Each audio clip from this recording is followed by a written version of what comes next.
UPSC aspirant channel में आपका स्वागत है। और जैसा कि मैंने इंडियन पॉलिटी का जो एमसीक्यू सीरीज स्टार्ट किया था उसका ये चैप्टर 2 का सेकेंड पार्ट होगा, क्योंकि फर्स्ट पार्ट में मैंने 1 से लेकर 40 तक अप्रोक्स एमसीक्यू आपको करवाया था, लेकिन बाद में साउंड इशू के कारण क्या हुआ कि मैं उसको वीडियो को रोकना पड़ा।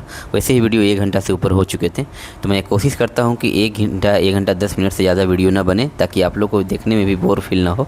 और ये एमसीक्यू आप ज़रूर लगाएं। ये एमसीक्यू आप लगाने से आपको कई तरह के वेराइटी वाले क्वेश्चन आपको देखने को मिलेंगे, जो रिसेंट में यूपीएससी, यूपीपीसीएस या डिफरेंट टाइप के पीसीएस एग्जाम में जो कंडक्ट किए गए हैं 2023, 24, 25, ये सारे एमसीक्यू इसमें दिए गए हैं और मैं इसको आपको कवर करने की कोशिश करता हूं। तो आप लोग डेली सेशन को देखें, आपको लगातार 1 से 1.5 महीना बस जुड़े रहें आप एमसीक्यू। सुबह में मैंने पीटी के पॉइंट ऑफ व्यू से एमसीक्यू सेशन स्टार्ट किया है और शाम के रात में 8 बजे तक मैंने मेंस को लेकर, पीटी और मेंस दोनों को लेकर एक कॉम्प्रिहेंसिव बैच जो स्टार्ट किया है, उसमें भी आप लोग प्लीज़ जुड़ें, वो काफ़ी आपको हेल्पफुल होंगे। अभी आप, ये कहा जाता है कि बूंद बूंद से घड़ा भरता है। आप डेली कुछ न कुछ मेरे लेक्चर से जब सीखिएगा तो आने वाले 1 से 2 महीनों में आपका वो पोर्सन, सबसे स्ट्रॉन्ग पोर्सन खुद में बन जाएगा। तो आप लोग उसको देखें। और आज का जो हम लोग का ये टॉपिक है, आज का टॉपिक है हम लोग का कि संविधान, वही संविधान के पार्ट, शेड्यूल एंड आर्टिकल को लेकर, जिसमें ये पार्ट 2 है। पार्ट 1 तक मैंने कल कंप्लीट किया था, ये पार्ट 2 होगा, ठीक है। और इसमें 40 से ऊपर के क्वेश्चन मैं यहाँ कवर करूँगा, ठीक है। तो चलिए स्टार्ट करते हैं हम लोग लेक्चर।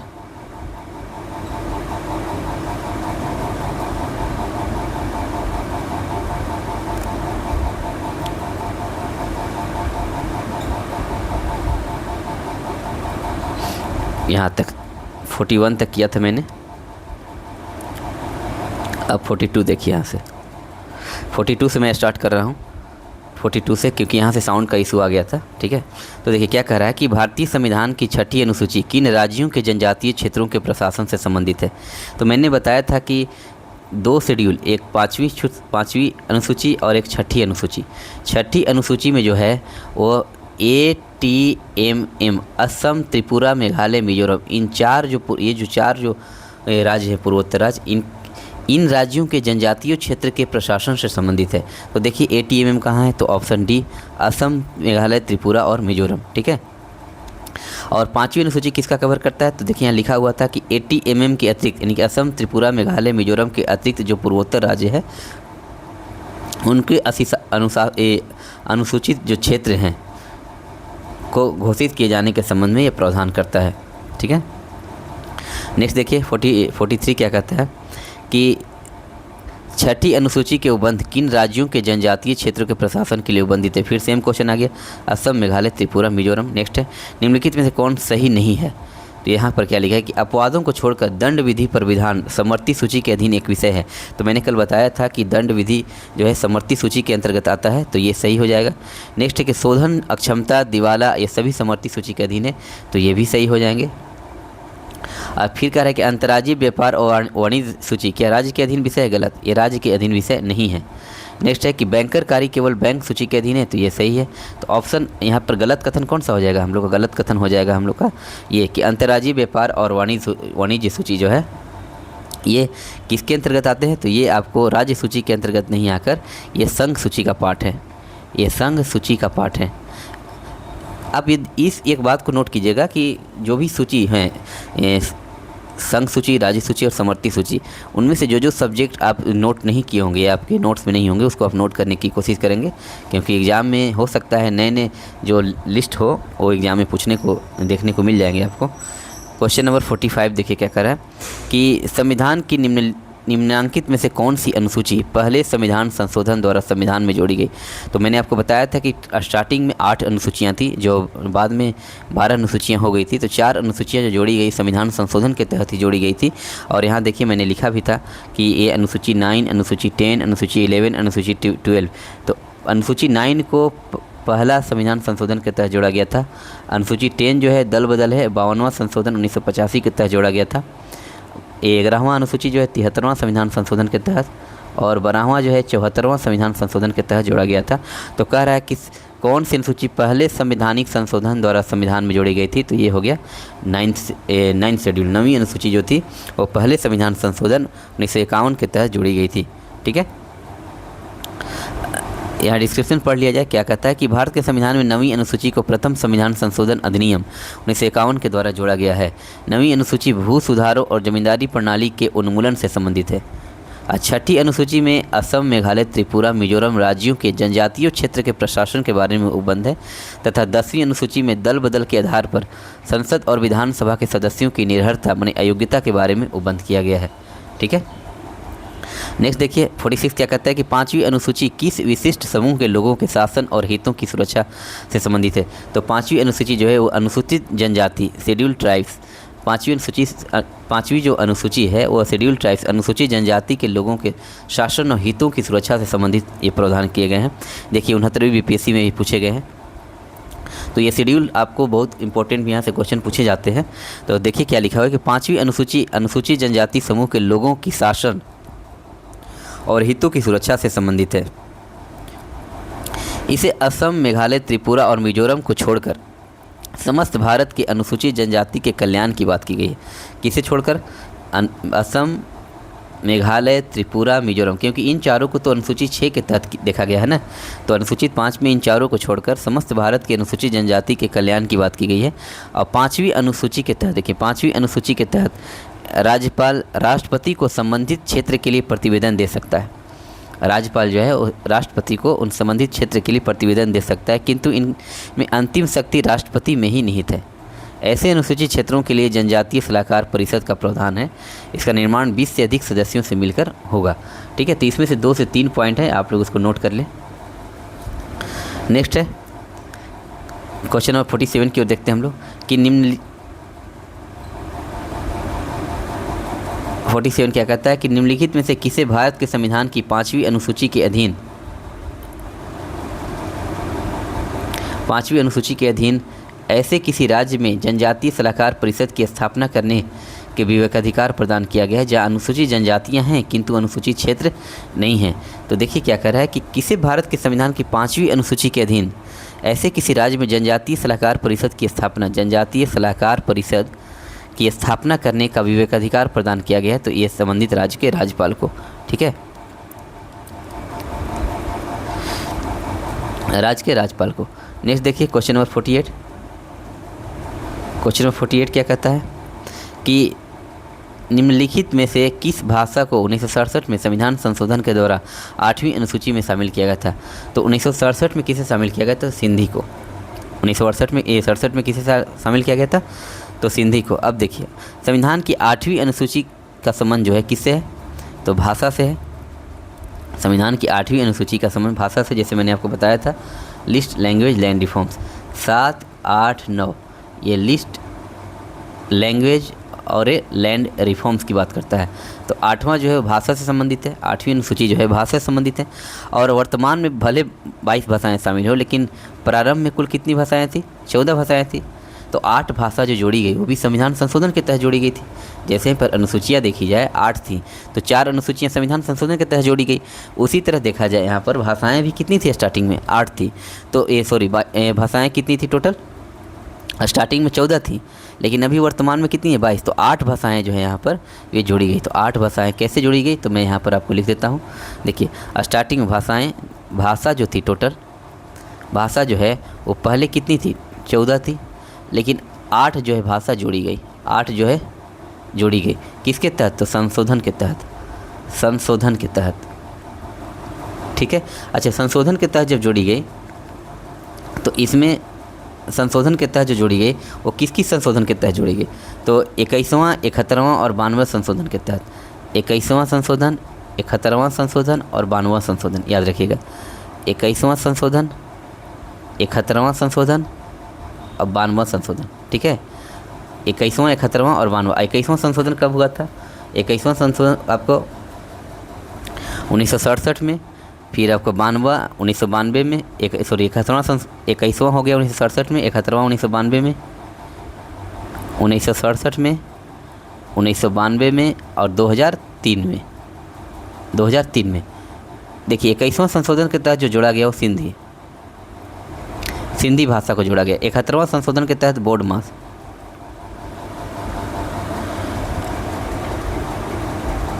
21वां, 71वां और ये 92वां संशोधन 2003 के तहत। तो देखिए यहाँ पर लिखा हुआ है क्या कि 21वें संविधान संशोधन अधिनियम में सिंधी, 71वें के तहत कोंकणी, मणिपुरी, नेपाली और 92वें संविधान संशोधन के तहत मैथिली, डोंगरी, बोडो और संथाली। ठीक है, तो 21वें के तहत सिंधी, 21वें संशोधन के तहत सिंधी को जोड़ा गया और इसके तहत नेपाली, मणि को लाओ। याद क्या रखिएगा, नेपाली, मणि को लाओ। तो नेपाली, मणिपुरी और कोंकणी 3 भाषा इसमें जोड़े गए। नेपाली, मणिपुरी और कोंकणी, पहला एक, इसमें एक भाषा, इसमें 3 भाषा, 4 हो गए और इसमें 4 भाषा। 4 कौन कौन? BODMAS, Bodo, Dogri, Maithili, Santhali, BODMAS. Trick क्या देखिए, BODMAS, BOD MAS, BODMAS, Bodo, Dogri, Maithili, Santhali, Bodo, Dogri, Maithili और संथाली। ये आपको टोटल हो गए 8। देखिए, सिंधी हो गया, नेपाली, मणि, कोंकणी हो गया, फिर हो गया बोडो, डोंगरी, मैथिली और संथाली। टोटल 8 भाषा इसमें जोड़े गए। ये 21वें संशोधन के तहत, 71वें संशोधन के तहत और ये 92वें संशोधन 2003 के तहत। तो ये आप लोग याद करेंगे। यहाँ जैसे मैंने बताया आपको अनुसूची को लेकर, यहाँ मैंने बताया अनुसूची को लेकर कि 8 अनुसूचियाँ थी और 4 एक्स्ट्रा जोड़ी गई, 4 जोड़ी गई। उसी तरह यहाँ पर देखिए भाषा को लेकर स्टार्टिंग 14 भाषा थी और 8 जोड़ी गई। ठीक है, और 8 किस संशोधन के तहत जोड़ी गई, तो ये आप लोग याद रखना है। ठीक है, अब चलते हैं नेक्स्ट क्वेश्चन की ओर हम लोग। नेक्स्ट क्वेश्चन क्या कहता है कि किस क्षेत्र को भारत के संविधान की 5वीं अनुसूची के अधीन अनुसूचित क्षेत्र घोषित करने के लिए पूर्वापेक्षाएं हैं। तो किस क्षेत्र को, तो क्या जनजातीय संख्या बाहुल्य को, जनजातीय संख्या बाहुल्य को, ये सही है। उस क्षेत्र की सघनता और यथोचित आकार को, ये भी सही है। उस क्षेत्र के आर्थिक पिछड़ेपन को, ये भी सही है। अधिसूचना संबंधित राज्य के राज्यपाल द्वारा जारी की जाए, कह रहा है कि इसकी अधिसूचना के राज्य के राज्यपाल द्वारा जारी की जाती है, ये की जानी चाहिए। ठीक है, देखिए राज्यपाल जो है क्या करता है, राष्ट्रपति को संबंधित क्षेत्र के लिए प्रतिवेदन दे सकता है। ठीक है, लेकिन ये सलाहकार ये जो जनजातीय सलाहकार परिषद है उसके थ्रू ये आपको जारी की जानी चाहिए, यानी कि इसकी अधिसूचना संबंधित राज्य के राज्यपाल द्वारा जारी की जानी चाहिए, ये गलत है। ठीक है, तो यहाँ पर 1, 2, 3 ये 3 आपको क्या हो जाएंगे, सही हो जाएंगे।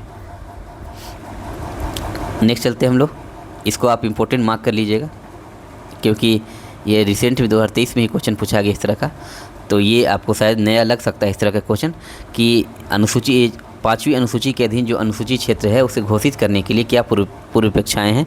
जनजातीय जनसंख्या का बाहुल्य होनी चाहिए, ये सही है। उस क्षेत्र की सघनता और यथोचित आकार की बात करता है, फिर उस क्षेत्र के आर्थिक पिछड़ेपन को बात करता है। अब कह रहा है कि इसकी अधिसूचना संबंधित राज्य के राज्यपाल द्वारा जारी की जानी चाहिए, ये नहीं होगा। नेक्स्ट देखिए, अब यहाँ पर आपको मिलान करना है। कह रहा है 9वीं अनुसूची, मैंने आपको बताया लिस्ट लैंग्वेज लैंड रिफॉर्म 7, 8, 9। 9वीं सूची जो भूमि सुधार की बात करता है, तो भूमि सुधार कहाँ पर है, देखिए भूमि सुधार कहाँ पर है, इसमें कह रहा है कौन सही सुमिलित नहीं है, तो पहला ही तो दिख रहा है ना। हाँ, पहला ही तो गलत है, ये भूमि सुधार की बात करता है, लैंड रिफॉर्म की बात करता है, भूमि सुधार की बात करता है, तो पहला ही गलत हो गया। बाकी देखिए नेक्स्ट कि 3वीं अनुसूची में शपथ की बात करता है, 8वीं अनुसूची में भाषा की बात करता है, 10वीं सूची में दल बदल परिवर्तन के आधार पर निर्भरता की बात करता है, तो ये सारे क्या है, सही हो जाएंगे। अब यहाँ पर देखिए 12 अनुसूची यहाँ पर लिखा हुआ है, वहाँ पर आपको सारे 22 भाग को चर्चा की थी मैंने बॉक्स में। अब यहाँ 12 अनुसूचियों को अगर आप लोग नहीं याद होगा तो ये सारे को क्या कर लेंगे, आप लोग नोट डाउन कर लेंगे कि 12 अनुसूचियाँ दिए गए हैं, उनके बारे में देखिए। यहाँ पर पहली अनुसूची में राज्य और संघ राज्य क्षेत्र की चर्चा की गई है, राज्य और संघ राज्य क्षेत्र की चर्चा। दूसरी अनुसूची में भारत के प्रमुख पदाधिकारियों के वेतन, भत्ते और पेंशन आदि का उल्लेख किया गया है। तीसरी अनुसूची में शपथ और प्रतिज्ञान के प्रारूप की बात कही गई है। चौथी अनुसूची में राज्यसभा में सीटों के आवंटन की बात की गई है। 5वीं अनुसूची में अनुसूचित क्षेत्रों और अनुसूचित जनजातियों मतलब ट्रिबल एरियाज और ट्रिबल जो कास्ट के प्रशासन और नियंत्रण के बारे में उपबंध किए गए हैं। 6ठी अनुसूची जो है असम, मेघालय, त्रिपुरा और मिजोरम राज्यों के जनजातीय क्षेत्रों के प्रशासन के बारे में उपबंध किए गए हैं। 7वीं अनुसूची जो है वो संघ और राज्यों के मध्य शक्तियों के विभाजन के बारे में उपबंध किए गए हैं। सातवीं अनुसूची क्या है? संघ और राज्यों की मध्य शक्तियों, जैसे कि इसमें लिस्ट की बात की गई है, जैसे संघ सूची, राज्य सूची, समवर्ती सूची, संघ सूची, राज्य सूची और समवर्ती सूची। और जो इन तीनों में शामिल नहीं होंगे वो अवशिष्ट सूची में चले जाएंगे। और अवशिष्ट सूची में किसका वहाँ कानून बनाने का अधिकार किसका होता है? तो संसद का अधिकार होता है। अच्छा, आठवीं अनुसूची जो है वह भाषा से संबंधित है। नवीं अनुसूची क्या है? कि केंद्रीय और राज्य कानूनों की सूची जिसे न्यायालय में चुनौती नहीं दी जा सकती। यह प्रथम संविधान संशोधन अधिनियम द्वारा इसे जोड़ा गया। यहीं पर आपको लैंड रिफॉर्म्स की बात की जाती है। 10वीं अनुसूची दल परिवर्तन के आधार पर निर्भरता के बारे में बंद किया गया। 11वीं अनुसूची पंचायतों की शक्तियों और प्राधिकार। और 12वीं अनुसूची जो है नगर पालिकाओं की शक्तियाँ एवं प्राधिकार की बात की गई। और इसी का मैंने आपको ट्रिक बताया था, मैं यहाँ से फिर से लिख देता हूँ। देखिए यूएस और देखिए सारा लिखा हुआ है एस 43 मतलब देखिए 4, ठीक है, और 3, ये 3 हो गया, ये 4 हो गया ATMM। 4 का मतलब क्या होगा? ATMM असम, मेघालय, त्रिपुरा, मिजोरम। और 3 हो गया आपको लिस्ट, लैंग्वेज, लैंड रिफॉर्म्स। इसमें क्या हो गया? लिस्ट, लैंग्वेज, देखिए लिस्ट, लैंग्वेज और land reforms. List, language, land reform 7वां, 8वां, 9वां।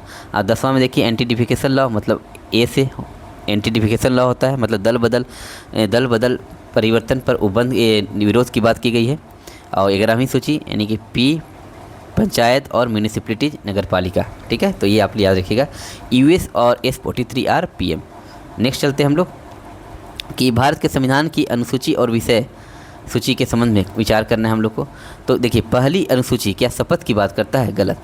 हम लोग को मिलान करना है ना, पहला ही गलत है क्योंकि संघ और राज्य क्षेत्र की बात करता है। यहाँ देखिए राज्य और संघ राज्य क्षेत्र की बात करता है, पहला गलत। दूसरा, क्या तीसरी अनुसूची USO ओ माने शपथ, क्या राज्य की सीटों के आवंटन की बात करता है? तो ये भी गलत है। नेक्स्ट कह रहा है कि 5वीं अनुसूची अनुसूचित क्षेत्र और अनुसूचित जनजातियों के प्रशासन के बारे में, ये सही है। और 9वीं अनुसूची कुछ राज्यों में जनजातीय क्षेत्र के प्रशासन के बारे में, ये गलत है। तो सिर्फ 3 सही हो जाएंगे यहाँ पर। तो कह रहा है कितने युग में सही है? तो सिर्फ एक युग में सही है। नेक्स्ट चलिए फिर से वही मिलान करना है। देखिए प्रथम शेड्यूल, फर्स्ट शेड्यूल क्या करता है? राज्य और संघ राज्य क्षेत्र की बात करता है, राज्य और संघ राज्य क्षेत्र की बात सही है। सेकेंड क्या है? शपथ की बात करता है, ये भी सही है। थर्ड क्या है? राज्यसभा में सीटों के आवंटन की बात करता है, ये भी सही है। चतुर्थ सैलरी की बात करता है, ये अनुसूचित जनजातीय अनुसूचित क्षेत्रों के प्रशासन और नियंत्रण की बात नहीं करता। 5वां क्या है? कि राष्ट्रपति, न्यायाधीशों और नियंत्रक, महालेखा और परीक्षण के वेतन भत्ते, ये तो 4 में करता है, ये भी गलत है। मतलब 1 2 3 जो हो जाएंगे यहाँ पर। मिलान अगर करना हो तो 1 2 3, A का 1, B का 2, अगर यहाँ करें तो 4 का E हो जाएगा और 5 का D हो जाएगा। तो ABC तो ठीक है, 1 का A, B का 1 का A, 2 का B, 3 का C, लेकिन 4 का हो जाएगा E। 4 का आपको 1 का A, देखिए फर्स्ट जो है ये तो ठीक है। सेकेंड हम लोग को US यानी कि शपथ की बात करता है, ठीक है। और थर्ड जो है हम लोग को सेकेंड सैलरी की बात करता है ना, सॉरी देखिए यहाँ पर S फॉर यहाँ पर सैलरी है, O फॉर ओथ हो गया ना। इसको मैं थोड़ा सा कर देता हूँ। देखिए फर्स्ट, ये फर्स्ट है तो ये पहला तो सही है, ठीक है। सेकेंड करता है, सेकेंड आपको क्या करता है? सैलरी की बात करता है। तो सैलरी कहाँ पर है? सैलरी है आपको यहाँ पर, यानी कि दूसरा का क्या हो जाएगा? सेकेंड का E, सेकेंड का E हो गया, फर्स्ट का तो A हो गया। उसके बाद तृतीय क्या है आपको? राज्यसभा में सीटों के आवंटन, तीसरा का C सही है। चौथा क्या हो गया? चौथा आपको US और ये चौथा क्या हो गया? ये थर्ड हो गया आपका ओथ की बात करता है ना, थर्ड ओथ। तो ओथ कहाँ है? B, तो इसका B हो गया। और ये सीटों की संख्या, तो 4 का C हो गया और जो बच गया वो D हो गया। A E B C D, तो ये ऑप्शन C हो गया हम लोग का, ठीक है। ये हो गया। बस आप याद रखिएगा वो ट्रिक US और OS 43 RPM, तो आपको ये सहूलियत होगी। जैसे मैं देखिए यहाँ पर फिर से आगे मिलान करने के लिए फिर से देखिए कि तृतीय अनुसूची, तो USO ओ माने शपथ कहाँ है? देखिए तो शपथ तो A का 2 देखिए यहाँ शपथ दिया गया है। अच्छा, उसके बाद चतुर्थ में क्या होता है? USOR R में राज्यसभा के सीटों, ये हो गया। तो B का 1 हो गया। उसके बाद सातवीं अनुसूची में लिस्ट, लैंग्वेज, लैंड रिफॉर्म यानी सूची की बात करता है। तो C का 4 और D हो गया 3, यानी 2143 देखिए C में दिया गया है। इस तरह से आप आसानी से उसको मिलान कर लेंगे, ठीक है। नेक्स्ट चलिए कि भारतीय संविधान की निम्न दी गई अनुसूचियों में कौन सी एक राज्य के नामों की सूची तथा उनके राज्य क्षेत्रों का ब्यौरा देता है? राज्य के नाम की सूची, राज्य के नाम की सूची आपको लिस्ट लैंग्वेज सातवीं। लेकिन पहला क्या करें कि भारतीय संविधान की निम्न दी गई अनुसूची में कौन सी एक राज्य के नामों की सूची और उनके राज्य क्षेत्र का ब्यौरा देता है। तो ये आपको पहली अनुसूची हुई। पहली अनुसूची के तहत ही हम लोग राज्य और उसके राज्य और संशासित क्षेत्र जो है उसकी चर्चा की जाती है। भारतीय संविधान में कितनी अनुसूचियाँ हैं, तो आपको कितनी अनुसूचियाँ हो गई हैं, 12 अनुसूचियाँ हो गई है। यदि भारत संघ के एक नए राज्य का सृजन करना है तो संविधान का निम्नलिखित अनुसूचियों में से किस एक को अवश्य संशोधित किया जाना चाहिए। अगर एक नए राज्य का सृजन करना है तो संविधान की पहली अनुसूची, क्योंकि पहली अनुसूची में राज्य और संघ राज्य क्षेत्र की बात की गई है, अगर नए राज्य का सृजन करना है तो संविधान की पहली अनुसूची में संशोधन की जानी चाहिए। भारतीय संघ के राज्यों का उल्लेख संविधान के किस अनुसूची में दिए गए हैं, तो राज्य का उल्लेख संविधान की पहली अनुसूची में दिए गए हैं। नेक्स्ट है कि भारतीय संविधान की किस अनुसूची में भारत के राज्यों और उनके राज्य क्षेत्रों का ब्यौरा दिया गया है, तो ये पहली अनुसूची के तहत दिए गए हैं। संविधान की द्वितीय अनुसूची का संबंध किससे है, द्वितीय अनुसूची का जो संबंध है वो है यूएस, यानी कि ये सैलरी की बात कर रहा है, तो महत्वपूर्ण पदाधिकारियों के वेतन से ये हो जाएगा यहाँ पर। नेक्स्ट है कि भारतीय संविधान के निम्नलिखित में से कौन सी अनुसूची राज्यसभा के सीटों के आवंटन से संबंधित है, तो USORR राज्यसभा, यानी कि चौथी, ये जो हो जाएगा चौथा शेड्यूल। नेक्स्ट है फिर यहाँ मिलान करना है आपको। देखिए आठवीं अनुसूची भाषा से संबंधित है, तो पहला केस सही है। दूसरी अनुसूची जो है वो सैलरी से संबंधित है, तो सैलरी कहाँ है, देखिए सैलरी है राज्यसभा सीटों का आवंटन। दूसरी अनुसूची जो है हाँ देखिए फिर से देखिए 10वीं जो है ये 8वीं अनुसूची भाषा हो गया। अच्छा दूसरी अनुसूची जो होता है US, यानी कि सैलरी की बात कर रहा है, तो सैलरी कहाँ दिए गए हैं, देखिए। अच्छा चौथी अनुसूची की बात करें तो ये राज्यसभा में सीटों का आवंटन, ये भी सही है और ये भी सही, तो गलत क्या हो जाएगा, बी, यही तो कर रहा है ना, कौन सुमिलित नहीं है, तो बी, क्योंकि दूसरी अनुसूची में शपथ की बात नहीं किया गया, सैलरी की बात, विभिन्न पदाधिकारियों के सैलरी की बात की गई है। ठीक है, नेक्स्ट चलते हैं हम लोग। 5वीं अनुसूची 6ठी अनुसूची, ये दोनों, और इसमें क्या करना है, मिलान करना है, हाँ मिलान करना है। तो देखिए 5वीं अनुसूची 6ठी अनुसूची, 5वीं अनुसूची में मैंने बताया था कि असम, त्रिपुरा, मेघालय, मिजोरम को छोड़कर जो शेड्यूल्ड ट्राइब्स है, जो अनुसूचित जनजाति क्षेत्र हैं, उनमें प्रशासन की बात कही गई है। और 6ठी अनुसूची में असम, त्रिपुरा, मेघालय, मिजोरम, ये चार जो पूर्वोत्तर राज्य हैं इनमें प्रशासन की बात की गई है। तो 6ठी अनुसूची देखिए क्या कह रहा है कि अनुसूचित क्षेत्र और अनुसूचित जाति के प्रशासन, देखिए अनुसूचित क्षेत्र और अनुसूचित जाति के प्रशासन और नियंत्रण, ये तो 5 में कहा गया है। और छठा में कहा गया ATMM को लेकर, तो छठा का 4 हो गया, छठा का 4, A का 2, और यहाँ नेक्स्ट देखते हैं हम लोग 7वीं अनुसूची, तो आपको हो गया वही 8वीं भाषा को लेकर, 8वां का 3, तो C का क्या हो जाएगा, C का जो बचा हुआ है 1, C का 1 हो गया।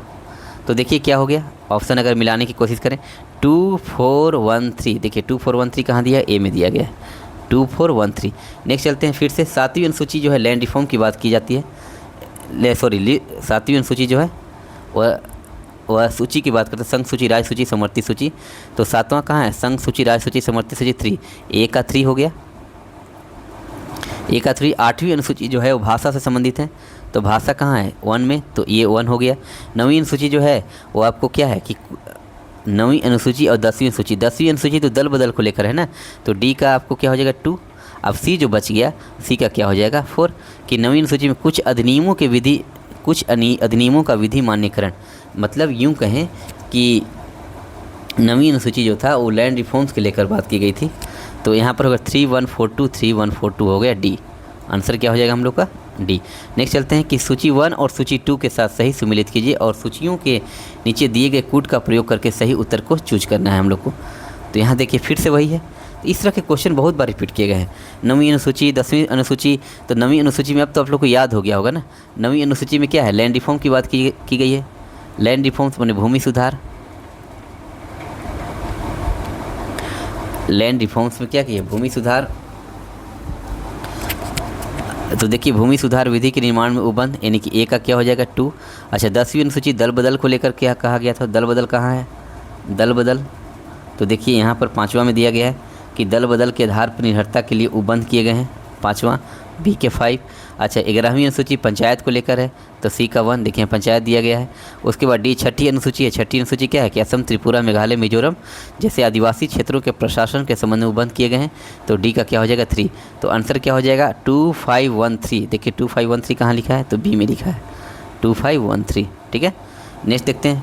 फिर से वही है कि चतुर्थ जो है, फिर से देखिए चतुर्थ क्या राज्यसभा में सीटों का आवंटन, तो ए का देखिए ए का 3 हो गया। 6 जो है वह 6 क्या है ATMM असम, त्रिपुरा, मेघालय, मिजोरम जनजातीय क्षेत्र में प्रशासन की बात कही गई है, तो बी का 4 हो गया। 8 भाषा की बात कही गई, तो सी का 2 हो गया। और 9 जो है लैंड रिफॉर्म की बात कही गई, तो 1। 3421, तो 3421 सी हो गया हम लोग का। इस तरह से आप लोग मिलान करते चले जाएंगे। ठीक है, फिर से आगे देखिए UPSC UPPCS ACF का क्वेश्चन है। छठी अनुसूची मैंने अभी आपको बताया कि ATMM मतलब जनजातीय क्षेत्र के प्रशासन की बात करता है, तो ए का 4 हो गया। पहली अनुसूची जो है वो राज्य संघ क्षेत्र की बात करता है, तो 1 हो गया। 9वीं अनुसूची आपको कतिपय अधिनियमों का संरक्षण की बात करता है, तो सी का 2 हो गया जो लैंड रिफॉर्म से रिलेटेड है। और 10वीं दल बदल यानी कि 3, तो 4123, तो आंसर क्या हो जाएगा हम लोग को 4123 बी, 4123 बी। ठीक है, इस क्वेश्चन बहुत सारे रिपीटेड किए गए हैं। ठीक है, तो ये आप ये सॉल्व कर लेंगे यहाँ तक। अब देखिए यहाँ से हम लोग करते हैं क्वेश्चन नंबर 68 कि भारत के संविधान की निम्नलिखित में से किस अनुसूची में प्रत्येक राज्य से निर्वाचित होने वाले राज्यसभा के सदस्यों की संख्या निर्धारित की गई है, तो ये 4th हो गया। 4th शेड्यूल की बात करता है राज्यसभा में सीटों के आवंटन। निम्नलिखित में कथनों में से कौन सा एक भारत के संविधान की 4थी अनुसूची को सही वर्णित करता है। 4थी अनुसूची को सही वर्णित क्या है कि राज्यसभा में जो विधानसभा के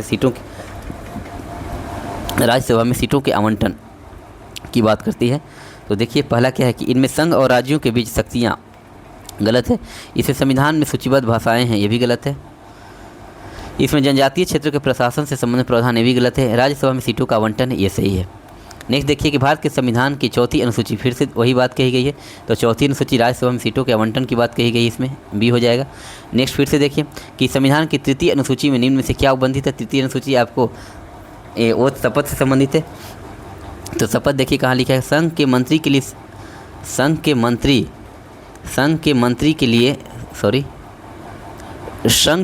के लिए पद की शपथ का प्रारूप, तो ये सही है। उसके बाद उच्चतम न्यायालय के मुख्य न्यायाधीश द्वारा ली जाने वाली शपथ का प्रारूप, ये भी सही है। और थर्ड है आपको कि भारत के राष्ट्रपति के लिए शपथ का प्रारूप, ये नहीं है, ये भारत के राष्ट्रपति के शपथ की बात इसमें नहीं कही गई है। उसके बाद संसद के सदस्य द्वारा ली जाने वाली शपथ का प्रारूप, तो यहाँ ये सही है। मतलब ये देखिए 1, 2 और 4 आप याद रखेंगे, सी हो गया 1, 2 और 4। इसमें शपथ की बात कही गई, लेकिन शपथ किसकी, जो केंद्रीय मंत्री हो या फिर संसद के सदस्य हो या फिर उच्चतम न्यायालय के मुख्य न्यायाधीश हो, इन सब की शपथ की बात कही गई है, लेकिन राष्ट्रपति के लिए शपथ की बात इसमें नहीं कही गई है। ठीक है, नेक्स्ट है कि भारत के संविधान कि 5वीं अनुसूची के उपबंध किन राज्यों के अनुसूचित क्षेत्रों और अनुसूचित जनजातियों के प्रशासन और नियंत्रण हेतु लागू नहीं होंगे। तो अभी मैंने बताया कि 5वीं जो अनुसूची है वो ATMM को छोड़कर असम, त्रिपुरा, मेघालय, मिजोरम को छोड़कर अन्य जो राज्य हैं उनके अनुसूचित क्षेत्र और अनुसूचित जनजातियों के प्रशासन और नियंत्रण से संबंधित हैं। ठीक है, तो ये देखिए असम, त्रिपुरा, मेघालय, मिजोरम, यानी कि 2 और 3। ठीक है, 2 और 3 इसको छोड़ दिया जाए। ठीक है, नेक्स्ट चलते हैं कि भारत के संविधान की किस अनुसूची में विभिन्न राज्यों में अनुसूचित क्षेत्रों के प्रशासन और नियंत्रण के लिए विशेष उपबंध है। तो ये 5वीं अनुसूची में ये उपबंध किए गए हैं, लेकिन यही अगर ATMM असम, त्रिपुरा, मेघालय, मिजोरम की बात करते हैं तो वो 6ठी अनुसूची में शामिल हो जाते हैं। नेक्स्ट है क्वेश्चन नंबर 74 क्या कहता है कि भारत के संविधान में 5वीं अनुसूची और 6ठी अनुसूची के संबंध निम्नलिखित में से किसके लिए किए गए हैं। तो ये किए गए हैं वही अनुसूचित जनजाति के हितों के संरक्षण के लिए, यही तो दिया है ना, अनुसूचित जनजाति के हितों के संरक्षण के लिए उपबंध किए गए हैं। किए 5वीं और 6ठी अनुसूची। 6ठी अनुसूची में ATMM असम, त्रिपुरा, मेघालय, मिजोरम के लिए, और 5वीं अनुसूची ATMM के छोड़कर सभी राज्यों के लिए, सभी पूर्वोत्तर राज्यों के लिए। ठीक है, किसको छोड़कर, ATMM को छोड़कर। नेक्स्ट देखिए क्वेश्चन नंबर 75 क्या कहता है कि भारतीय संविधान की 6ठी अनुसूची में जनजातीय क्षेत्रों के प्रशासन के लिए उपबंध अंतर्विष्ट हैं। तो निम्नलिखित राज्यों में से कौन सी इस अनुसूची के अधीन नहीं आता। तो देखिए 6ठी अनुसूची में ATMM आता है, तो असम आता है, त्रिपुरा आता है, मेघालय आता है, मणिपुर नहीं आता है, तो बी हो जाएगा यहाँ पर गलत। ठीक है, नेक्स्ट चलिए हम लोग कि भारतीय संविधान की 6ठी अनुसूची निम्नलिखित में से किन राज्यों के जनजातीय क्षेत्र के प्रशासन से संबंधित है।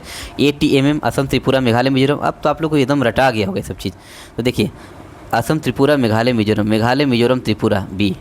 इसमें असम शामिल नहीं, इसमें असम भी जोड़ लीजिए, असम। नेक्स्ट चलिए क्वेश्चन नंबर 77 क्या कहता है कि भारत के संविधान की 6ठी अनुसूची निम्नलिखित में से किन राज्यों में जनजातीय क्षेत्र के प्रशासन से संबंधित है? फिर वही असम, त्रिपुरा, मेघालय, मिजोरम, ये हो जाएगा। नेक्स्ट है भारतीय संविधान की 6ठी अनुसूची के प्रावधान निम्नलिखित में से किस राज्य में लागू होते हैं? वही ATMM, असम, त्रिपुरा, मेघालय, मिजोरम, तो ये त्रिपुरा हो जाएगा।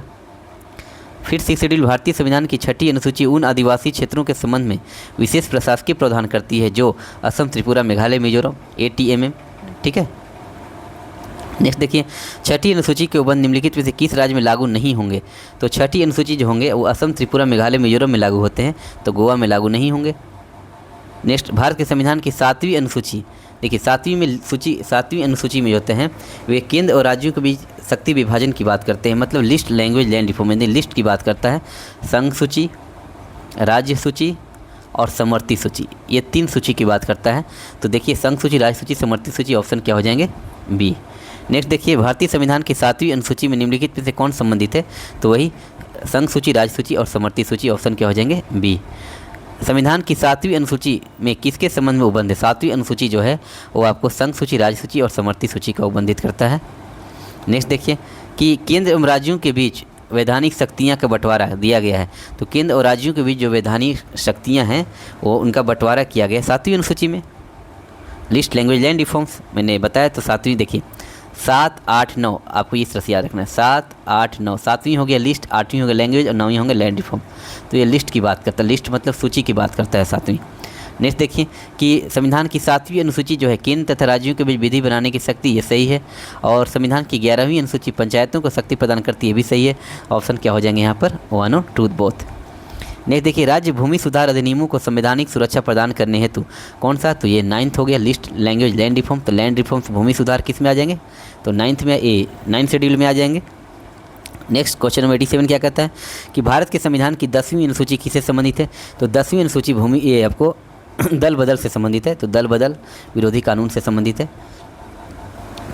मैं एक सेशन लाऊंगा जैसे ही ये चैप्टर कंप्लीट हो जाएंगे, चैप्टर 2, मैं एक पूरा आर्टिकल्स, पूरे पार्ट्स, पूरे आर्टिकल्स और पूरे आपको शेड्यूल को लेकर एक वीडियो सेपरेट से लाऊंगा, ठीक है। फिर देखिए कि भारत के संविधान की निम्नलिखित में से कौन सी एक अनुसूची में दल बदल विरोधी कानून विषय का प्रावधान किया है? दल बदल तो 10वां अनुसूची। नेक्स्ट भारतीय संविधान की 11वीं अनुसूची के पंचायत से संबंधित है। नेक्स्ट देखिए निम्नलिखित में से क्या संविधान की 11वीं अनुसूची में शामिल नहीं है? तो 11वीं अनुसूची में क्या शामिल नहीं है उसको देखना है। ये 67वीं BPSC में पूछा गया था। तो देखिए 11वीं सूची जो है पंचायत से संबंधित है। किससे संबंधित है?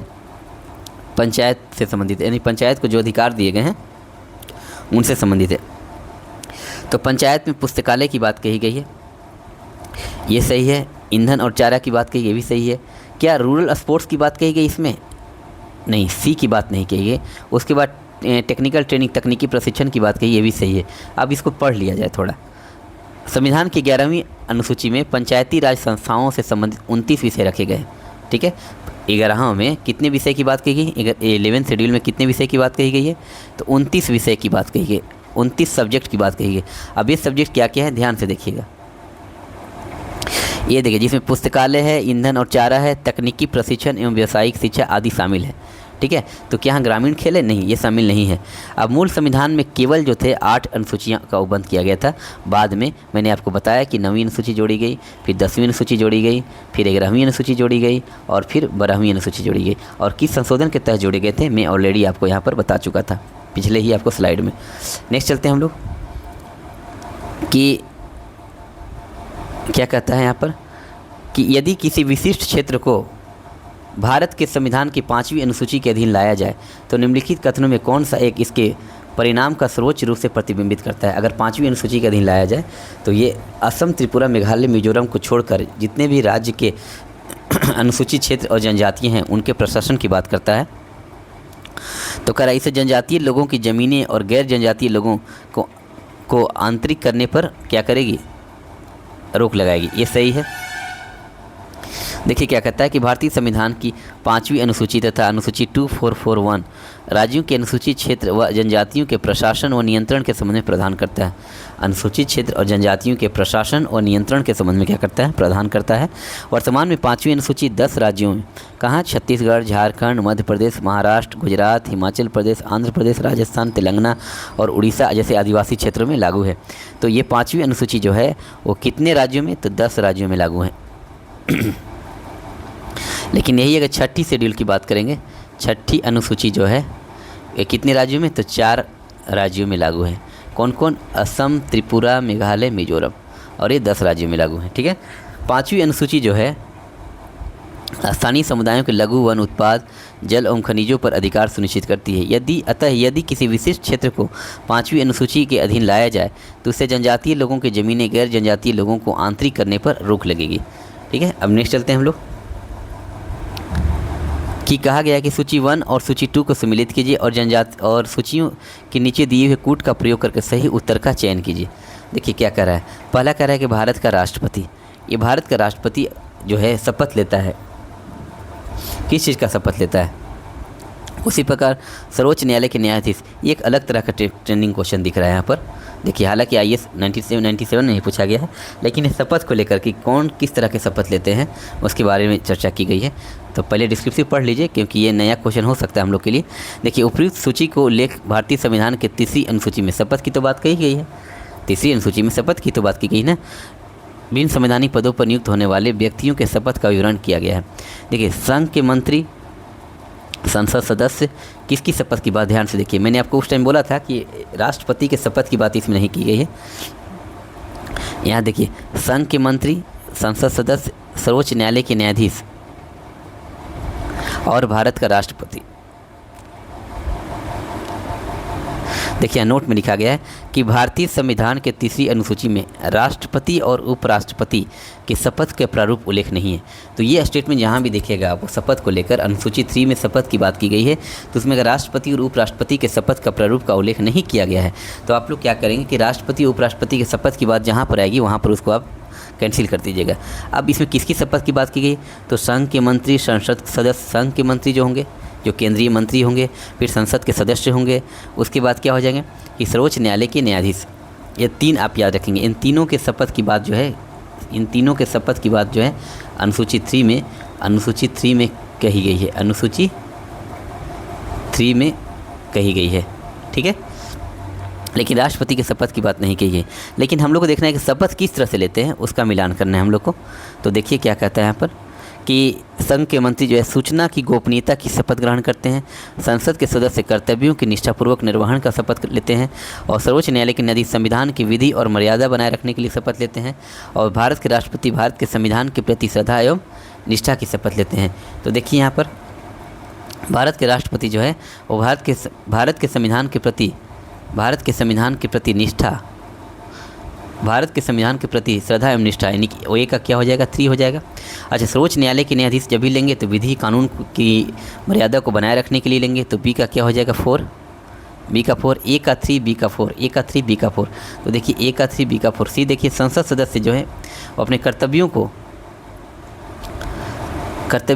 सी का क्या हो जाएगा यहाँ पर, सी का 2, क्योंकि अपने कर्तव्यों के निष्ठापूर्वक निर्वहन की बात करेंगे। सी का 2, तो जो बच गया डी का 1, 3 4 2 1 हो जाएगा यहाँ पर। तो ये 3 4 2 1। ठीक है। नेक्स्ट देखिए हम लोग क्वेश्चन नंबर 93 की अटेंड करते हैं। 93 क्या कहता है कि भारत के संविधान की किस अनुसूची के अधीन जनजातीय भूमि का खनन के लिए निजी पक्षकारों के अंतरण अकृत और शून्य घोषित किया जा सकता है। तो ये है शेड्यूल 5। 5वीं अनुसूची जो है वह जनजातीय और जो अनुसूचित क्षेत्र में प्रशासन की बात कही गई, तो वहाँ पर गैर जनजाति के लोग जाकर वहाँ पर क्या कर सकते हैं, खनन, या फिर कोई भी निजी पक्षकार या जो ज़मीन जो है वो नहीं आपको ले सकते। वहाँ पर क्या कहा गया है कि भारतीय संविधान की 5वीं अनुसूची में अनुसूचित और अनुसूचित जनजाति क्षेत्रों में प्रशासन और नियंत्रण से संबंधित उपबंध है। इसी अनुसूची के अधीन जनजातीय भूमि के खनन के लिए निजी पक्षकारों को अंतरण अकृत और शून्य घोषित किया गया है। 5वीं अनुसूची का मुख्य उद्देश्य अनुसूचित क्षेत्र में रहने वाले आदिवासियों को उनकी भूमि और प्राकृतिक संसाधनों के अलगाव से सुरक्षा प्रदान करता है। मतलब यूँ कहा जाए कि 5वीं अनुसूची का जो मुख्य उद्देश्य है कि उस क्षेत्र में, अनुसूचित क्षेत्र में जो रहने वाले जो भी आदिवासी हैं उनको भूमि और प्राकृतिक संसाधन पर सिर्फ उनसे अलग नहीं किया जाएगा, उनको वहाँ पर सुरक्षा प्रदान की जाती है। और राज्यपाल क्या करता है, किसी राज्य में किसी ऐसे क्षेत्र की शांति और सुशासन के लिए विनियम बना सकेगा। नेक्स्ट है कि भारत के संविधान की 5वीं अनुसूची के संबंध में कौन सा कथन सही नहीं है। तो 5वीं अनुसूची में कौन सा नहीं, देखिए पहला क्या कहा है कि यह असम, मेघालय, त्रिपुरा, मिजोरम राज्यों को छोड़कर कुल नियम क्षेत्रों के प्रशासन के लिए विशिष्ट उपबंध से संबंधित, ये तो सही है। 5वीं अनुसूची के अधीन परामर्श देने के लिए जनजातीय सलाहकार परिषद स्थापित की जाएगी, ये भी सही है। अनुसूचित जनजातियों के सदस्यों द्वारा या उनमें भूमि के अंतरण का प्रतिषेध या निषेधन करने के लिए विनियमन बनाने हेतु राज्यपाल अधिकृत नहीं है, ये गलत है, राज्यपाल ही अधिकृत है। तो ऑप्शन क्या हो जाएगा, सी हम लोग का गलत हो जाएगा। डी पढ़ लेते हैं कि अनुसूचित क्षेत्र वाले राज्यों के राज्यपाल को इस प्रकार के क्षेत्रों के प्रशासन के संबंध में राष्ट्रपति को रिपोर्ट प्रस्तुत करनी होगी, ये सही है। नेक्स्ट चलते हैं स्वायत्तशासी जिला परिषद, याद रखिएगा इस तरह के क्वेश्चन भी पूछे गए हैं। स्वायत्तशासी जिला परिषद के निर्वाचित सदस्यों की पदावधि के बारे में कौन सा कथन सही है। तो स्वायत्तशासी जो जिला परिषद है ये स्वायत्तशासी जिला परिषद के निर्वाचित सदस्यों की पदावधि के बारे में हम लोग को ये मिलान करना है कि कौन सा सही है। तो ये निर्वाचन के बाद जो परिषद की प्रथम बैठक की निर्धारित तिथि से 5 वर्ष तक के रहते हैं। जो स्वायत्तशासी जिला परिषद के जो सदस्य होते हैं वो निर्वाचन के बाद जो परिषद की प्रथम बैठक होती है उससे 5 वर्ष तक, उससे लेकर 5 वर्ष तक इनकी जो होती है कार्यअवधि या पदावधि रहती है। संविधान की 6ठी अनुसूची में जो है 4 उत्तर पूर्वी राज्यों असम, मेघालय, त्रिपुरा, मिजोरम के जनजातीय क्षेत्र के बारे में प्रावधान किया गया है। निर्वाचित सदस्यों के कार्यकाल परिषद की प्रथम बैठक की निर्धारित तिथि से 5 वर्ष का होगा। 96 देखते हैं कि निम्नलिखित में से भारत के संविधान के किस अनुच्छेद या अनुसूची का संबंध स्वायत्तशासी जिला परिषदों से है। तो ये आपको स्वायत्तशासी जिला परिषद का संबंध किससे है, तो 6ठी अनुसूची से है, 6ठी अनुसूची से है। ठीक है, अब यहाँ पर देख लेते हैं कि स्वायत्तशासी जिला परिषदों का संबंध भारतीय संविधान की 6ठी अनुसूची एवं आर्टिकल 244(2) और 275(1) से है। 6ठी अनुसूची और आर्टिकल 244(2) और उसके साथ आर्टिकल 275(1) से संबंधित है। इसमें असम, मेघालय, त्रिपुरा और मिजोरम राज्यों के जनजातीय क्षेत्रों के प्रशासन से संबंधित प्रावधान किए गए हैं। यह अनुसूची इन जनजातीय क्षेत्रों के प्रशासन के लिए स्वायत्त जिला और क्षेत्रीय परिषदों की स्थापना का प्रावधान करती है। ठीक है, यह अनुसूची जो है इन जनजातीय क्षेत्रों के प्रशासन के लिए एक स्वायत्त जिला और क्षेत्रीय परिषदों की स्थापना के प्रावधान करता है। उल्लेखनीय है कि वर्तमान में भारतीय संविधान में 12 अनुसूचियों का उल्लेख किया गया है। ठीक है, नेक्स्ट चलते हैं कि भारत के संविधान की निम्नलिखित में से कौन सी अनुसूची स्वायत्तशासी जिला परिषदों की स्थापना का उपबंध करती है। तो स्वायत्तशासी जिला परिषदों की स्थापना का उपबंध कौन करती है, तो ये आपको 6ठी अनुसूची है। 6ठी अनुसूची जो है वो स्वायत्तशासी जिला परिषदों की स्थापना को बंद करती है। 98 क्वेश्चन नंबर क्या कहता है कि संविधान की 6ठी अनुसूची के अधीन स्वशासी जिला परिषद पूर्वोत्तर भारत के निम्नलिखित में से किस राज्य में प्रवृत्त नहीं है। तो ATM, फिर से मैं आपको याद दिलाता हूँ, असम, त्रिपुरा, मेघालय, मिजोरम, तो ये नागालैंड में ये प्रवृत्त नहीं है। ठीक है, और स्वायत्तशासी जिला परिषद जो है वो 6ठी अनुसूची में इसकी चर्चा की गई है। 99 क्या कहता है कि निम्नलिखित में से कौन सा कथन सही नहीं है। पहला क्या है कि भारत में राज्य विधानमंडल राज्य सूची पर कानून बनाते हैं, ये तो सही है। सेकंड क्या कहता है कि संसद संघ सूची पर कानून बनाती है, ये भी सही है। संसद तथा राज्य दोनों समवर्ती सूची पर कानून बना सकते हैं, तो ये भी सही है। और समवर्ती सूची पर केवल संसद कानून बना सकती है, ये गलत है। इसमें केंद्र और राज्य दोनों का हकदार होता है, मतलब संसद और केंद्र और राज्य, संसद और विधानमंडल दोनों कानून इस पर बना सकते हैं।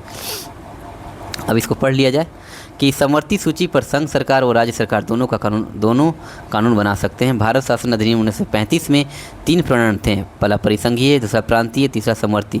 भारतीय संविधान में 1935 के भारत शासन अधिनियम से 3 सूचियों का प्रावधान लिया गया है और विधान के सभी संभावित विषयों को संविधान की अनुसूची 7 में 3 विधायी सूचियों में विभाजित कर दिया गया है।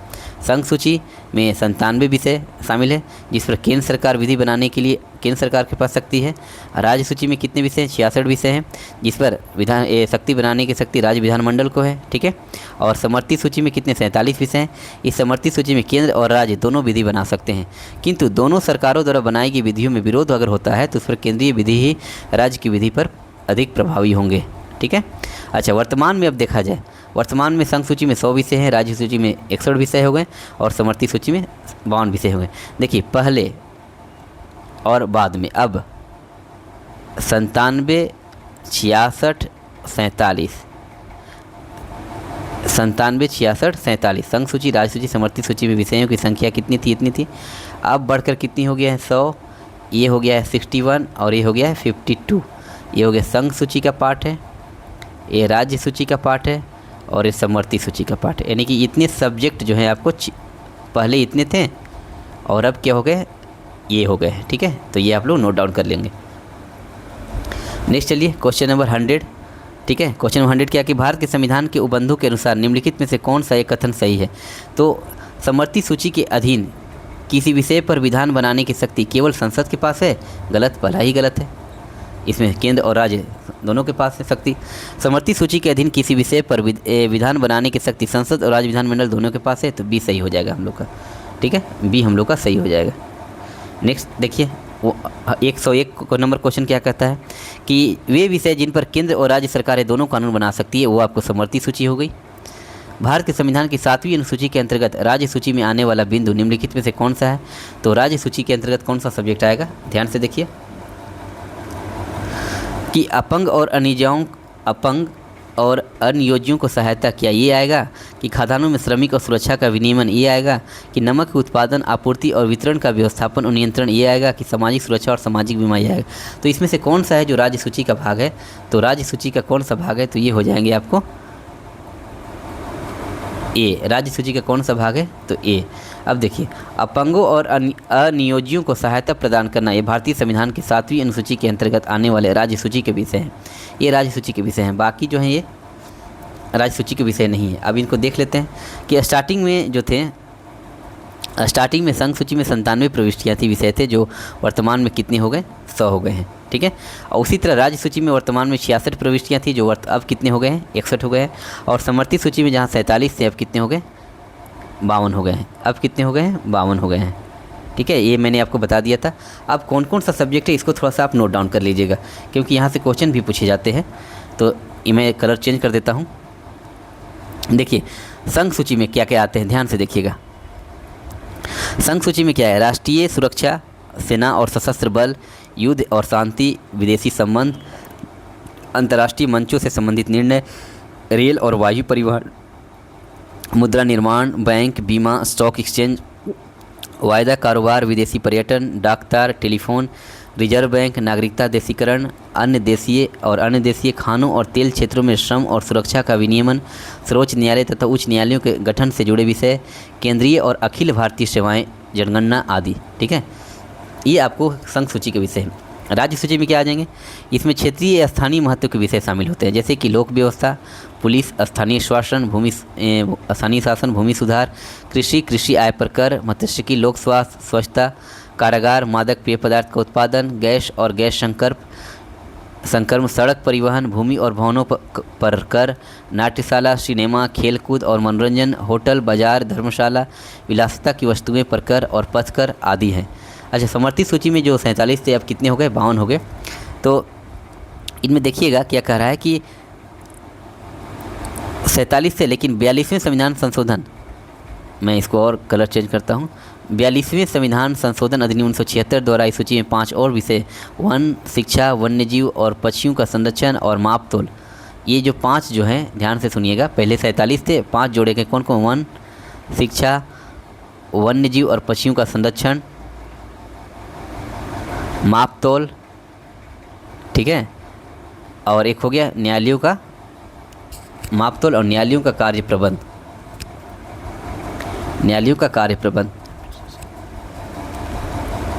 जिसमें न्याय प्रशासन आ जाएंगे और उच्चतम न्यायालय को छोड़कर, ठीक है, ये शामिल किया गया है। तो ये जो है 5 जोड़े, तब जाकर इसमें प्रविष्टियों की संख्या कितनी हो गई? 52 हो गई। अब इसमें देख लेते हैं कि समर्थित सूची में कौन कौन से विषय आते हैं। तो देखिए यहाँ मैं लिख करता हूँ इसको हाईलाइट कि विद्युत, वन, भ्रमण, आयोजन, शिक्षा, सुरक्षा, जनसंख्या नियंत्रण और परिवार नियोजन, आर्थिक और सामाजिक योजना, समाचार पत्र, खाद्य पदार्थों और अन्य माल का अपमिश्रण, विवाह, विवाह विच्छेद, गोद लेना, उत्तराधिकार, सामाजिक सुरक्षा, सामाजिक बीमा नियोजन, कारखाना, मूल्य नियंत्रण, दंड विधि, दंड प्रक्रिया संहिता, विधिक, चिकित्सीय और अन्य व्यवसाय, सिविल प्रक्रिया संहिता, पशुओं के प्रति क्रूरता का निवारण, ये सब क्या आते हैं आपको, ये सब आपको समवर्ती सूची के पार्ट आ जाएंगे। नेक्स्ट चलते हैं अब हम लोग, ये अगर आपको एक बार नोट डाउन कर लीजिएगा नोट्स पर, ताकि आपको रिवीजन करने में सहूलियत होगी। नेक्स्ट चलते हैं 103, भारतीय संविधान के किस संशोधन में वनों को राज्य सूची की से समवर्ती सूची में स्थानांतरित किया गया है? तो 42वें संविधान संशोधन 1976 के तहत वनों को राज्य सूची से समवर्ती सूची में क्या किया गया है? शामिल किया गया है। नेक्स्ट देखिए कि भारत के संविधान की 7वीं अनुसूची की संघ सूची में निम्नलिखित में से कौन सा एक विषय सम्मिलित है? तो संघ सूची की बात की गई है, तो देखिए खान, खनन, तेल, चित्र, श्रम, सुरक्षा, ये सभी तो है, सभी किन सूची के ही पार्ट है? संघ सूची के पार्ट है। ठीक है, बाकी जितने भी क्षेत्रीय और ये आपको क्या क्या कहते हैं इनको, कि स्थानीय महत्व के जो मुद्दे होंगे ये सब राज्य सूची के विषय हो गए, राज्य सूची के विषय हो गए। नेक्स्ट देखिए, राज्य सूची, संघ सूची, समवर्ती सूची का मिलान करना है। तो देखिए राज्य सूची लोक स्वास्थ्य एवं स्वच्छता, ये सही है। उसके बाद संघ सूची में नागरिकता, देशीकरण और अंत्यदेशी, ये भी सही है। और समवर्ती सूची में क्या हो जाएगा? विधिक, चिकित्सीय और अंध व्यवसाय, ये सब क्या हो जाएंगे? तीनों के तीनों यहाँ पर क्या हो जाएंगे? सही हो जाएंगे। तो ये ऑप्शन हो जाएगा बी। ठीक है, नेक्स्ट देते हैं क्वेश्चन नंबर 106 की ओर, कि निम्नलिखित में से कौन सा मद भारत के संविधान की समवर्ती सूची में शामिल है?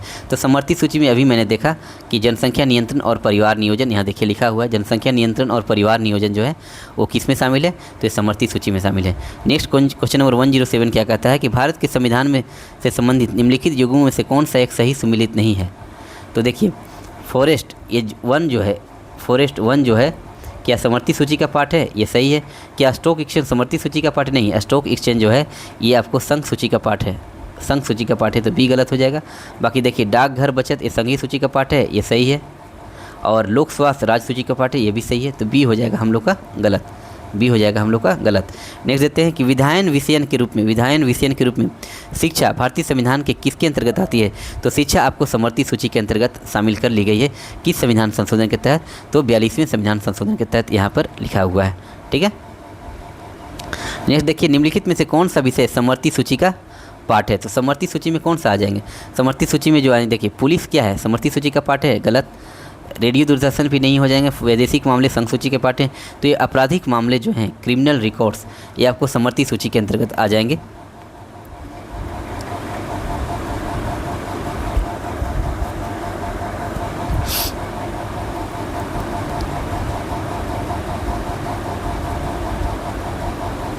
चलिए नेक्स्ट चलते हैं अब हम लोग, ये समवर्ती सूची के, क्योंकि कुछ कानून ये सुप्रीम कोर्ट के तहत ये मान लिया जाए, कुछ केंद्र में कानून बनते हैं, तो कुछ कानून जो बनते हैं आपको राज्य लेवल पर बनते हैं। ठीक है, अच्छा नेक्स्ट देखते हैं अब हम लोग क्वेश्चन नंबर 110 क्या कहते हैं? निम्नलिखित में से कौन सा भारतीय संविधान की समवर्ती सूची में नहीं है? समवर्ती सूची में नहीं करा है, तो आपराधिक प्रक्रिया तो समवर्ती सूची में है, बिजली भी समवर्ती सूची में है, और पुरातात्विक स्थल भी समवर्ती सूची में है, लेकिन ये पब्लिक ऑर्डर जो है, ये सार्वजनिक व्यवस्था जो है, ये आपको समवर्ती सूची में नहीं है। और इस तरह के क्वेश्चन आपको कन्फ्यूज कर सकते हैं एग्जाम में, आप लोग ध्यान से इसको क्या करेंगे, नोट डाउन करने की कोशिश करेंगे। आर्थिक नियोजन क्या? आर्थिक नियोजन क्या है? आर्थिक नियोजन भी समवर्ती सूची का पार्ट है। नेक्स्ट देखिए कि जानवरों के प्रति क्रूरता की रोकथाम को भारतीय संविधान की किस अनुसूची में शामिल किया गया है? तो जानवरों के प्रति क्रूरता को, जानवरों के प्रति जो क्रूरता है, ये समवर्ती सूची का पार्ट है। नेक्स्ट कर रहा है कि दी गई राज्य सूची निम्नलिखित में से क्या सुमिलित नहीं है? दी गई राज्य सूची में कौन क्या सुमिलित नहीं है? तो देखिए राज्य सूची में कौन से शामिल नहीं होते हैं? क्या दंड प्रक्रिया संहिता राज्य सूची का पार्ट है? गलत। कारागार राज्य सूची का पार्ट है, कानून व्यवस्था भी राज्य सूची का पार्ट है, पुलिस भी राज्य सूची का पार्ट है। तो ये जो हो गया आपको ऑप्शन ए। ठीक है, नेक्स्ट चलते हैं क्वेश्चन नंबर 114 की ओर। निम्नलिखित में से कौन सा विषय भारतीय संविधान की संघ सूची से संबंधित नहीं है? तो संघ सूची में देखिए रक्षा संबंधित है, वैदेशिक मामले संबंधित है, रेलवे संबंधित है, क्या कृषि संबंधित है? नहीं, तो कृषि आपको राज्य सूची से संबंधित है। नेक्स्ट भूमि सुधार के विषयों, भूमि सुधार किससे संबंधित है? भूमि सुधार जो है आपको वे राज्य सूची से संबंधित है। भारतीय संविधान की 7वीं अनुसूची के अंतर्गत राज्य सूची में कौन सा उल्लेख किया गया है? तो देखिए राज्य सूची में जो है वो आपको रेलवे, पुलिस, रेलवे पुलिस। अब ये जो शिक्षा, विद्युत और ये वन है, ध्यान से देखिए, शिक्षा, विद्युत, वन, ये सभी क्या है, समवर्ती सूची के पाठ है। ये सभी समवर्ती सूची के पाठ है।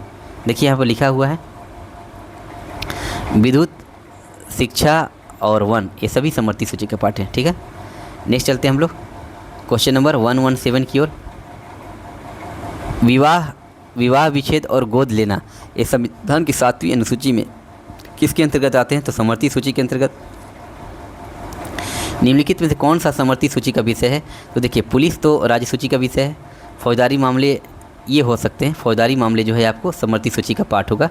बाकी ये रेडियो, टेलीविज़न और वैदेशिक मामले, ये सब क्या हैं? केंद्र सूची के पाठ हैं। ठीक है, संघ सूची के पाठ हैं। अच्छा, नेक्स्ट चलते हैं क्वेश्चन नंबर 119। भारतीय संविधान की 7वीं अनुसूची के अंतर्गत संघ सूची में कौन सा है शामिल नहीं है? तो देखिए, बीमा संघ सूची का पाठ है, बैंकिंग संघ सूची का पाठ है, जनगणना संघ सूची का पाठ है, लेकिन गैस जो है वो संघ सूची का पाठ नहीं है। गैस जो है किसका पाठ है? देखिए यहाँ पर लिखा हुआ है,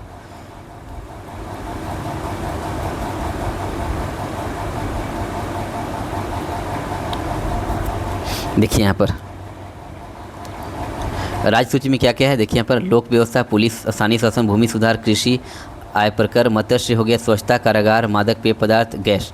ये गैस है ना, गैस और गैस संकर, तो ये जो है आपको राज्य सूची के भाग हो गए। ठीक है, मैं तो कहूँगा कि आप लोग एक पेज पर इन सारे सूची को नोट डाउन कर लें। और MCQ आपको ऐसे याद नहीं रखना है। MCQ जब आएंगे तो MCQ आने के टाइम में आपको उस पेज को खोलना है और देखना है। ऐसे क्या हो कि जब बार बार देखिएगा उस चीज़ को तो आपको माइंड में रिकॉल हो जाएगा। नहीं तो इतना सूची याद करना तो पॉसिबल है नहीं। नेक्स्ट देखिए, हम लोग चलते हैं क्वेश्चन नंबर 120 की ओर। तो भारत के संविधान की निम्न में से किस सूची में सामाजिक सुरक्षा और सामाजिक बीमा का विषय शामिल किया गया है? तो ये आपको सामाजिक सुरक्षा और सामाजिक बीमा का विषय जो है आपको समवर्ती सूची में, मैं फिर लिस्ट की ओर ले चलता हूँ आपको। सामाजिक सुरक्षा और सामाजिक बीमा का संबंध देखिए, यहाँ सामाजिक बीमा यहाँ देखिए लिखा हुआ है, सामाजिक सुरक्षा और सामाजिक बीमा, ये किसका पाठ है? तो समवर्ती सूची का पाठ है। ठीक है, तो ये हो गया हम लोग का क्वेश्चन नंबर 120। और 1 घंटा से ज़्यादा वीडियो नहीं होना चाहिए, तो मैं क्या करता हूँ 125 तक कंप्लीट कर देता हूँ। ठीक है, देखिए, निम्नलिखित में से कौन सा विषय राज्य सूची में सम्मिलित नहीं है? तो राज्य सूची में कौन सम्मिलित नहीं है? देखिए, पुलिस जो है राज्य सूची में सम्मिलित है, जेल राज्य सूची में सम्मिलित है, न्याय भी है, लेकिन शिक्षा जो है समवर्ती सूची का पाठ है, तो डी हो जाएगा यहाँ पर। नेक्स्ट देखिए कि कौन जो है भारत से संघ सूची का नहीं है, संघ सूची का नहीं है, रेलवे संघ सूची का विषय है। ये शिक्षा जो है समवर्ती सूची का पाठ है, फिर से तो ये शिक्षा हो जाएगा। कौन संघ सूची में शामिल नहीं है? संघ सूची में देखिए कौन शामिल नहीं है, तो देखिए विदेशी संबंध संघ सूची में शामिल है, बैंकिंग सूची में शामिल, युद्ध एवं संधि भी संघ सूची में शामिल है, ये कृषि, सिंचाई और सड़क ये राज्य सूची के अंतर्गत आती है, ये हो जाएगा। फिर मिलान करना है आपको, पुलिस राज्य सूची का विषय है, सही है। मूल्य नियंत्रण क्या समवर्ती सूची का विषय है? ये सही है। स्टॉक एक्सचेंज राज्य सूची का विषय नहीं है, स्टॉक एक्सचेंज जो है आपको वो संघ सूची का विषय है, तो ऑप्शन डी हो जाएगा यहाँ पर। और यहाँ तो देखिए कि राज्यों में उच्च न्यायालय का संगठन, ये संघ सूची का विषय है। नेक्स्ट चलते हैं हम लोग कि निम्नलिखित में से कौन सा विषय समवर्ती सूची के अंतर्गत आता है? तो समवर्ती सूची के अंतर्गत जो विषय आता है वो क्या क्या है, ध्यान से देख लेते हैं कि निगम कर ये नहीं है, खाद्य पदार्थों और अन्य मालों का अपमिश्रण, ये आपको समवर्ती सूची के अंतर्गत आते हैं, खाद्य पदार्थों और अन्य मालों का अपमिश्रण। ठीक है, मैं एक बार फिर लिस्ट की ओर ले चलता हूँ आपको। ये देखिए, यहाँ देखिए लिखा हुआ है कि खाद्य पदार्थों और अन्य माल का अपमिश्रण, ये किसका पार्ट है? तो समवर्ती सूची का पार्ट है। तो इस तरह ये हम लोग क्या किए, 125 क्वेश्चन तक कंप्लीट कर लिए। बाकी के जो और 100 से 125 क्वेश्चन जो और होंगे मैं उसको नेक्स्ट वीडियो में अपलोड कर दूंगा। तो ये थोड़ा सा बड़ा चैप्टर था, तो इसमें 2 से 3 वीडियो आपको बनेंगे ही बनेंगे। मैं कोई भी क्वेश्चन छोड़ना नहीं चाहता हूँ, क्या कि क्वेश्चन कहीं से भी पूछे जा सकते हैं। तो चलिए आज का लेक्चर यहाँ मैं ख़त्म करता हूँ। और हाँ, आप लोग प्लीज़ शाम का जो बैच है, जो मैंने कॉम्प्रिहेंसिव बैच आपको स्टार्ट किया पीटी और मेंस दोनों के पॉइंट ऑफ व्यू से, आप लोग उसको देखें। आप देखने पहले एक बार कोशिश तो करें देखने को, जब देखिएगा तो आपको इकोनॉमी से जुड़ाव फील होगा। मैं इसलिए बोल रहा हूँ कि मैंने इस पर काफ़ी ज़्यादा काम किया है, आप लोग भी उसको देखें। आप उस सब्जेक्ट को, इकोनॉमी को, साइंस टेक को अपना एक मजबूत पोर्शन बनाएं। ये न सिर्फ आपको GS1 GS2 में काम आएंगे, बल्कि ऐसे में भी आपको काम आ जाएंगे लिखने के लिए। तो चलिए मिलते हैं नेक्स्ट क्लास में, और यहाँ तक मैं इसको लास्ट करता हूँ। धन्यवाद।